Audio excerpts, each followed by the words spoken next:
workshop, I always say to the writers that collaboration is very much like a marriage. A marriage counselor would be right at home advising songwriters. It involves the same communication skills. Certainly. What is it like to be actually married to your collaborator? It's great. I mean, you know what? It's because we have a good marriage and we have a lot of dialogue all the time, and we have skills coping with problems that inevitably come up. There's no such thing as a perfect marriage where problems don't come up. It's the same way with us, with the songwriting team. You have to have a mechanism in your relationship for dealing with trouble. And for those moments that you truly get frozen in your perspective, it really is about that ability to say, okay, right now, this is what I want, this is what I'm feeling, but I am going to give you the benefit of the doubt and assume... I'm not going to brain you with this lamp. Assume that your perspective is equally important and possibly right. Like, that's really what it comes down to at the end of the day, is having the ability to shift your perspective, or at least keep from braining your partner so that they can say their perspective. Kristen, put down the lamp. You have a show coming up at La Jolla, yes? Uh-huh. Tell me about that. This is another long-aborting piece called Up Here. And it came out of an idea that I had even before Avenue Q about doing a musical inside the mind, and really kind of doing it big, actually. Not instead of having 4 or 5 characters that represent the mind or the different, you know, the id and the whatever. This is really an attempt to kind of show consciousness with a big chorus dancing, you know, stage effects, to do a big show about a small story. And the story is this love story. And that's the mashup of what I was really interested in, is because I love a good romantic comedy.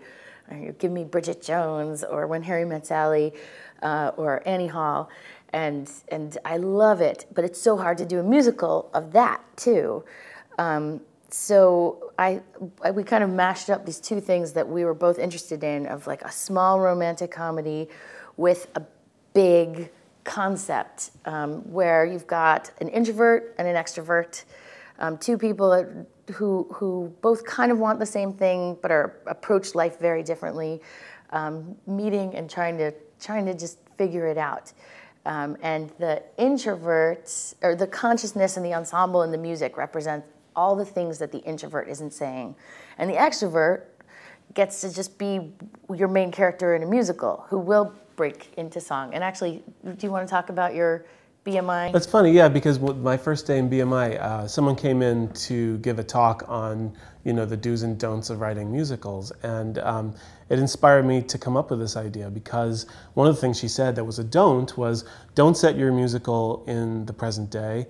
Don't ever show modern characters, because we're less likely to believe them breaking into song, because we are modern people and we don't break into song, and the musical will seem false on stage.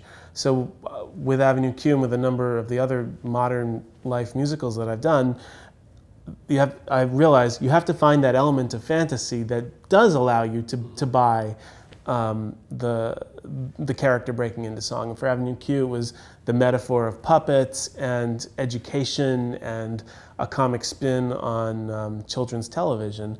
And for this new show, Up Here, it's the crazy surreal world inside everybody's brain, and all the characters that we kind of have talking at us that we don't even think about, or much less tell our most intimate partners about, really. It's this whole secret world inside everybody's mind that influences dramatically your interactions with everybody in your life, but that no one ever talks about. And hopefully this show will kind of bring that to light. But I do think there's a key thing about, you heard that in BMI, and they said, have your main character be the kind of person who would just burst into song. Oh, yeah, and that's then right. Bobby said, wait, so that means I can never write a musical about me. Well, I would never, ever want to stand up on a table and burst into song, ever. That's right. They said, meanwhile, I do that all the time. But yeah, it's surprising she hasn't yet for this interview. I did already. Remember, I was like, why doesn't my boyfriend want to see me? whatever. I like to sing. Well, yeah, no, I mean, I'm definitely a introverted, kind of shy person. Except in interviews when he's allowed to talk. Wow. Within limits. And I thought, you know, that's another rule I'd be interested in finding a way to break. But it's a good rule, and it's and I learned it at BMI, because having a self-thwarting, introverted, gray area type person doesn't normally sing. It's not a great idea to have that kind of person burst into song, because it's against the character. However, those characters do have that kind of stuff happening in there, up here.